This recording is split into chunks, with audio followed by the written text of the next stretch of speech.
Sidoarjo itu kan ada lumpur, terjadi luapan lumpur. Jadi luapan lumpur ini kemudian menggenangi seluruh tanah-tanah lahan yang ada di sekitarnya, dan tanah itu tadi tercemar oleh lumpur. Alat kami ini sangat simpel, jadi untuk skala rumah tangga dapat digunakan.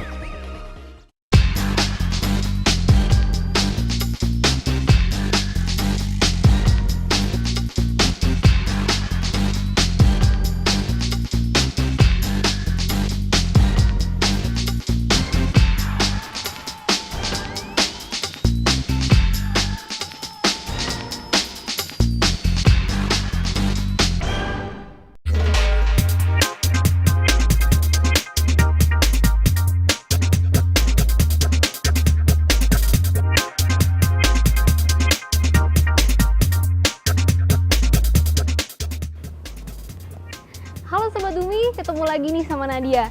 Ya Sobat Umi, dari tadi Nadia udah keliling-keliling, jalan-jalan, dan memang cuacanya lagi terik banget nih, panas banget. Jadi bawaannya aus Sobat Umi dan pengen minum air. Tapi jadi pertanyaannya, kira-kira air yang selama ini kita konsumsi layak atau enggak ya? Nah, pas banget nih Sobat Umi, di episode kali ini ada Sobat Umi kita yang nanganin permasalahan air layak atau tidaknya. Dan lumayan jauh loh proyeknya ini di Sidoarjo, Jawa Timur. Kalau gitu Nadia mau minum dulu ya Sobat Umi, udah haus banget nih. Sambil Nadia minum, saksin ya tayangan yang satu ini.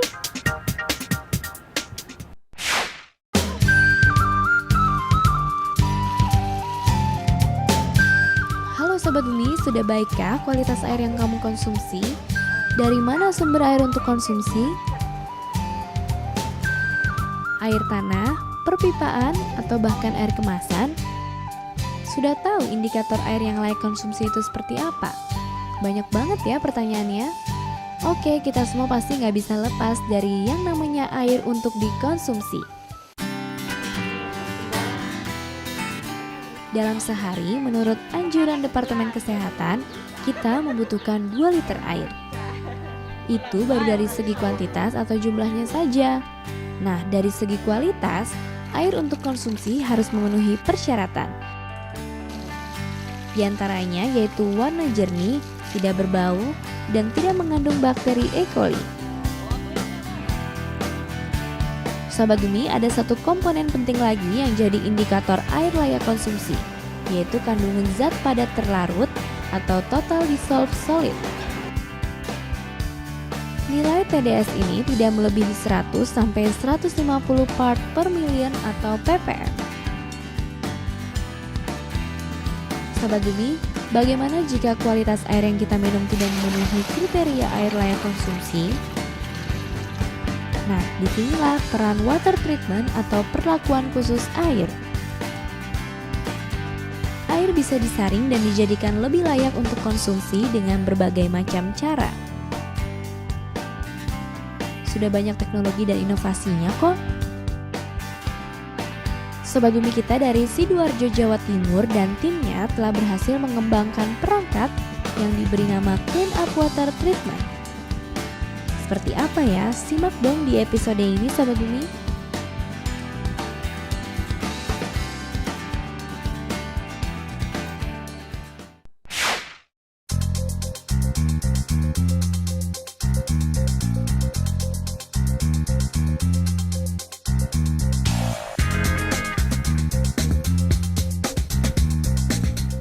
Sobat Umi, udah intip-intip kan tadi tayangannya?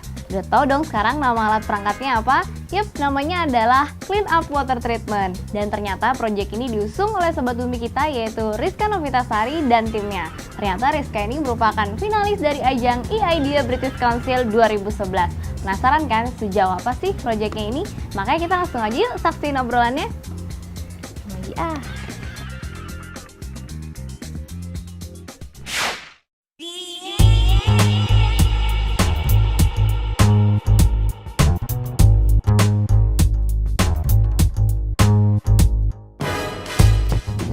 Nama saya Rizka Putri Novitasari dari Universitas Negeri Surabaya. Saya adalah finalis e-Idea tahun 2011 dengan proyek saya Water Purifier atau penjernih air.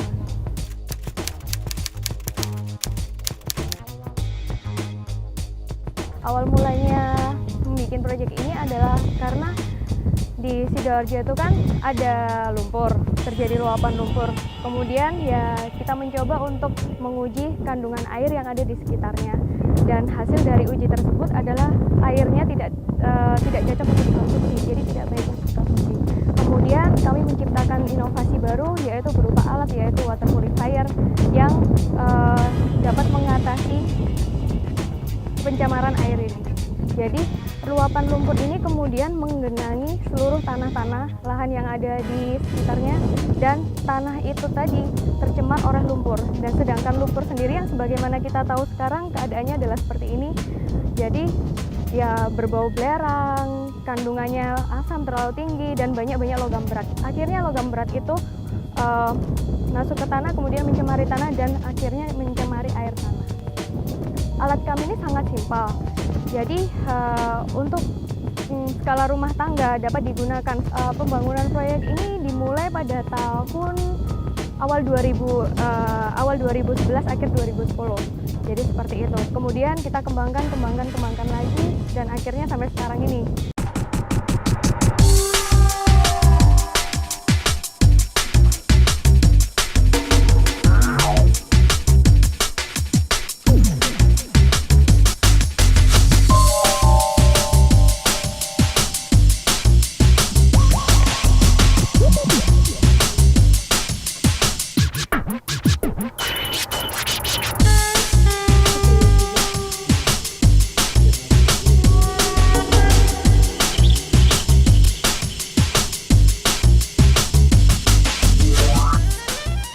Adalah sampel yang kami ambil dari salah satu rumah penduduk di sekitar lumpur, dan TDS yang dihasilkan yaitu 704.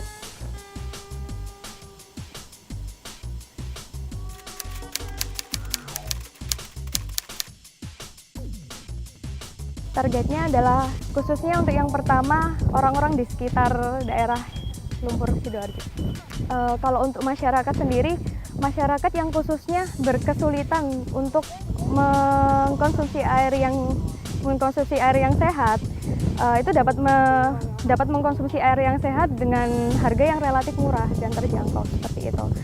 Kemudian untuk lingkungan sendiri, ya kita bisa recycling seperti itu. Jadi kita bisa untuk memperbarui air yang tercemar tadi, kemudian dapat dikonsumsi kembali, jadi bisa digunakan.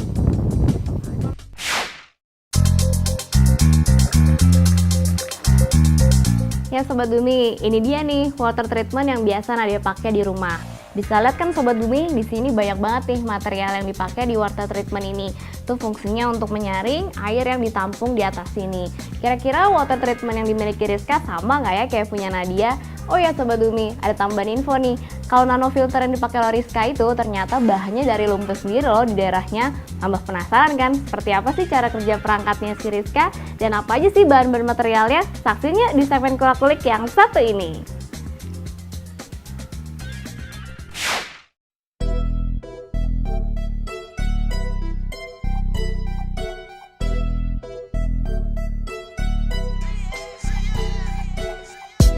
Selamat siang, saya Hengki Adianto, tim proyek Clean Up Purifier dari jurusan Fisika Universitas Negeri Surabaya. Kita langsung saja, saya perkenalkan material dari alat saya. Yang pertama ada pasir silika, kemudian karbon aktif, zeolit, resin kation, resin anion, dan di sini adalah nanosilikat yang diproses dari lumpur lapindo, yang dimana kandungan lumpur lapindo memiliki 52% silika, sehingga pada inovasi ini saya perkenalkan nanofilter yang berasal dari lumpur lapindo tersebut untuk memberikan solusi masalah air di lumpur lapindo.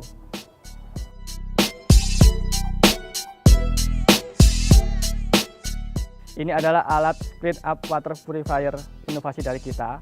Terdiri dari beberapa segmen, ada 3 segmen. Yang pertama adalah bagian penyaring CaCO3. Di sini pada proses penyaringan air pertama kali untuk memisahkan antara lumpur, tanah, dan kotoran. Kemudian di bagian kedua ada filter bagian kedua, yang dimana filter ini terdiri dari material-material yang sudah saya jelaskan tadi. Ada manganes, zeolit, karbon aktif, resin anion kation, dan nano silikat sebagai pengikat materialnya. Setelah itu, bagian ketiga terdiri dari lampu ultraviolet. Lampu ultraviolet di sini sebagai proses desinfeksi untuk mematikan bakteri. Pada bagian keempat, bagian tahap akhir yang terdiri dari serat filter untuk penyaringan proses tahap akhir. Setelah itu, di sini ada keran magnetik. Keran magnetik ini mengatur proses pengionan sehingga air yang dikonsumsi bisa lebih sehat dan lebih aman. Seperti itu.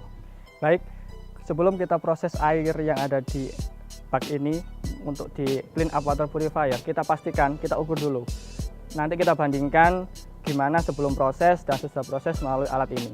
Pertama, kita melalui proses uji TDS, Total Dissolved Solid Matter.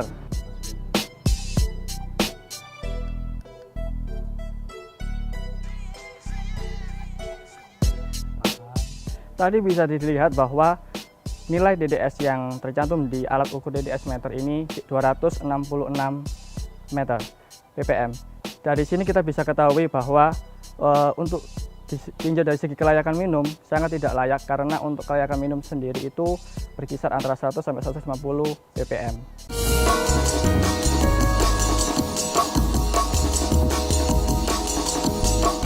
Uji yang kita lakukan untuk kedua kalinya ini menggunakan elektrolisa.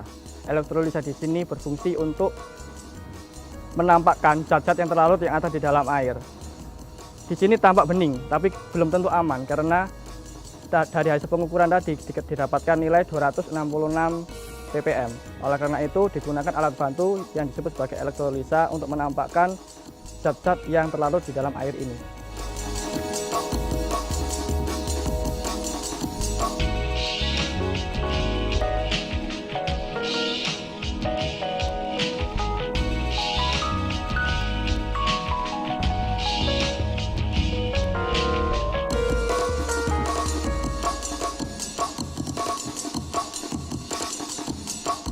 Tadi kita ketahui bahwa air yang telah dimasukkan di dalam alat elektrolisa dan diberikan sebuah muatan listrik, ternyata padatan-padatan yang terlarut di dalam air akan mengalami terangkat dan mengalami proses tersuspensi di dalam zat cair. Sehingga zat-zat padat yang terlarut di air ini dapat kita ketahui dan dapat kita amati secara bersama, tingkat kekurangannya lebih parah daripada sebelumnya. Nah, kita mulai sekarang memasuki tahap uji performa dari Clean Up Water Purifier. Untuk mengawalinya, kita nyalakan terlebih dahulu sinar ultraviolet dari Clean Up. Setelah kita bisa memastikan nyala lampu telah sempurna dengan baik, maka kita baru memasukkan air ke dalam unit masukan.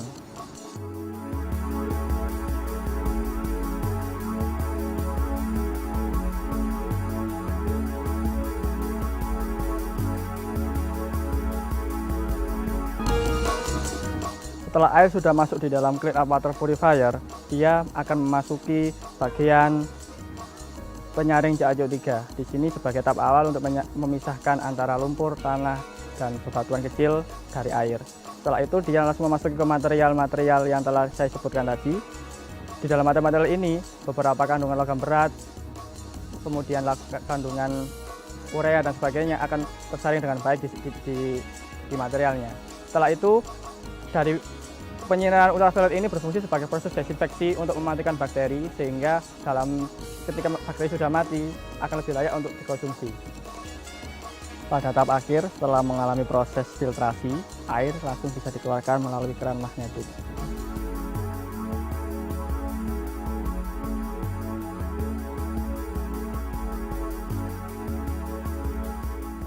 Indikator air yang layak untuk diminum tadi sudah dijelaskan bahwa nilai ppm untuk TDS-nya 100 sampai 150. Sekarang kita cek berapakah nilai TDS setelah melewati Clean Up Water Purifier ini.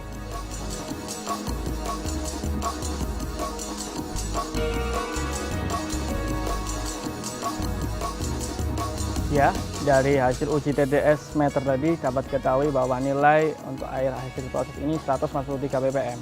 Dan itu pun masih dalam jangkauan yang sangat layak minum, karena untuk jangkauan layak minum adalah berkisar 100 sampai 150 ppm. Untuk uji yang berikutnya ya kita membandingkan dengan alat elektrolisa pada hasil setelah proses penggunaan water purifier.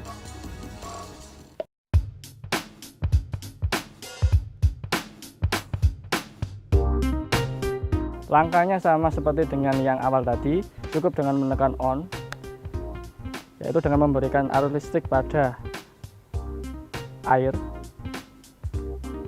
selama kurang lebih 10 menit.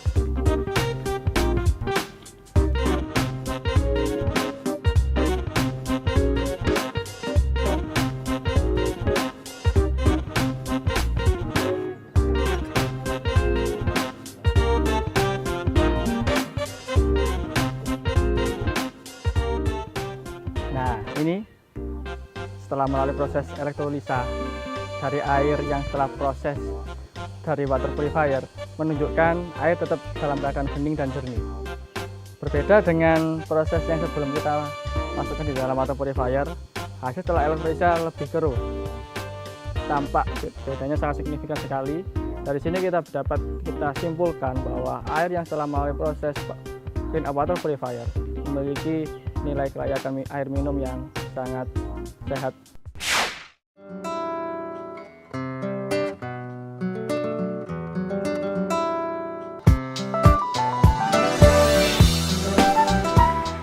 Sobat Bumi, ternyata masih banyak perangkat untuk memurnikan air ya.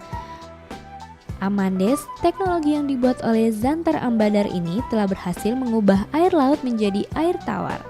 Dan pastinya air tawar ini sangat layak konsumsi karena menghasilkan air murni. Air laut dituang ke peralatan utama berbentuk seperti rumah kaca mini yang di dalamnya terdapat bebatuan yang disusun rapi. Prosesnya pemurnian ini membutuhkan cahaya matahari untuk kondensasi atau pengembunan. Tetes embun berupa air tawar inilah yang menjadi air minum layak konsumsi. Tetes embun dari lapisan kaca akan jatuh ke permukaan dan mengalir melalui saluran kecil dan akhirnya tertampung di tadahan akhir. Selain menghasilkan air murni, garam juga dapat dipanen. Ada juga saringan air yang mesin utamanya berbentuk pot keramik untuk saringan keramik. Proses penyaringan air pun sangat mudah. Peralatan sederhana yang berbentuk wadah air atau dispenser ini dilengkapi dengan keramik yang berbentuk seperti pot tanaman di dalamnya. Keramik yang mengandung aluminium koloidal adalah peralatan utama untuk menyaring air. Hasilnya, air yang disaring akan menetes melalui permukaan bawah keramik ke wadah air. Dalam waktu 1 jam, saringan keramik ini mampu menghasilkan air siap minum sebanyak 2 liter. Universitas Stanford, Amerika Serikat telah mengembangkan alat penyaring air yang disebut nanoscale bug zapper. Perangkat utamanya yaitu berupa katun yang telah dilapisi partikel kecil nano. Campuran perak nano dan metanol dapat membunuh bakteri. Alat ini telah berhasil membunuh bakteri bahaya E. coli sebesar 98% dengan listrik 20 volt. Kinerjanya 1 meter persegi dapat menyaring 80.000 liter per jam. Lengkap sudah kan infonya? Selanjutnya simak ya chat akhir dengan narasumber kita.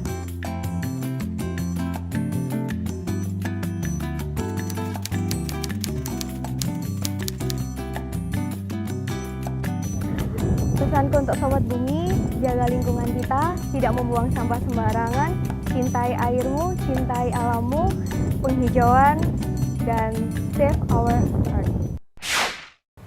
Seperti biasanya nih Sobat Bumi, ada info tambahan seputar perangkat untuk memurnikan air dari negara lain. Saksiin ya di segmen berita lingkungan yang satu ini.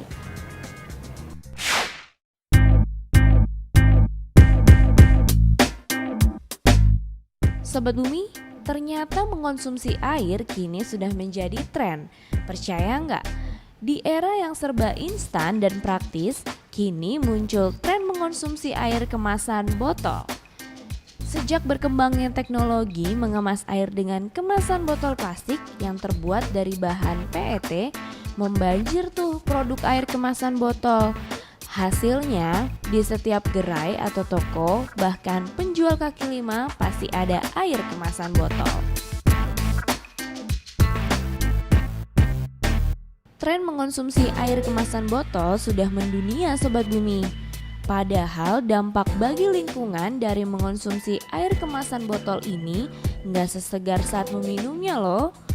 Botol plastik dari PET kan termasuk sampah anorganik. Lalu untuk produksi, pengemasan, dan distribusinya menguras begitu banyak sumber daya. Italia menjadi negara dengan konsumen air minum kemasan botol tertinggi di Eropa dan ketiga di dunia berdasarkan laporan tahunan dari Beverfood Milan. Oleh karena itu, penyuplai air di Florence, Italia yaitu Publicqua mengajak masyarakat untuk tidak menerus membeli air minum kemasan botol dengan memperkenalkan Fontanello, yaitu air mancur publik yang bisa diminum secara gratis. Air mancur tersebut bersumber dari Sungai Amo yang melewati Florence yang disaring melalui beberapa tahap penyaringan atau dipurifikasi sebelum dialirkan melalui keran. Maka dihasilkanlah air minum layak konsumsi yang jernih dan tak berasa klorin sebanyak 300 liter per jamnya. Proyek ini terus dikembangkan dalam kota, bahkan mendapat dukungan dari supermarket di sana yang menghimbau masyarakat agar mengisi ulang air minum mereka daripada terus membeli air kemasan. Presiden Publiacqua mengatakan bahwa tujuan proyek ini adalah memberikan alternatif yang ramah lingkungan tanpa botol minum kemasan. Responnya luar biasa. Setiap Fontanello mendistribusikan 120.000 liter per bulannya, yang berarti mengurangi penggunaan botol dan emisi CO2. Sobat Bumi, sebagai info tambahan, botol-botol minuman di seluruh dunia dibuat dengan termoplas. Untuk memproduksi 25 botol dibutuhkan 2 kg minyak dan 17,5 liter air. Kalau dalam satu harinya setiap orang beli minuman kemasan botol sekali buang, bayangkan Sobat Bumi berapa banyak sampah botol plastik yang dihasilkan dan sumber daya yang dieksploitasi. Belum lagi emisi gas karbon dioksida yang dihasilkannya. Waduh, jadi sebisa mungkin mulai dari sekarang bawa tempat minum sendiri ya. Aksi kecil wujud peduli lingkungan. Sobat Bumi, terbuktikan ternyata perangkat untuk memurnikan air menjadi layak konsumsi itu murah dan sederhana ya. Seperti yang sudah dilakukan Rizka Novitasari dan kawan-kawannya di Sidoarjo, Jawa Timur. Tertarik gak nih Sobat Bumi untuk menemukan ide-ide yang lain? Oh ya Sobat Bumi, jangan sampai lupa ya follow Twitternya kami di Bumiku1 Day TV. Dan jangan lupa komen-komen juga. Oh ya Sobat Bumi, jangan lupa juga nih tonton terus episode kami setiap hari Minggu jam 15.30 pastinya di Day TV. Kalau gitu Nadia pamit dulu ya Sobat Bumi, sampai ketemu minggu depan. Bumiku1, lestarikan selalu. Dadah Sobat Bumi.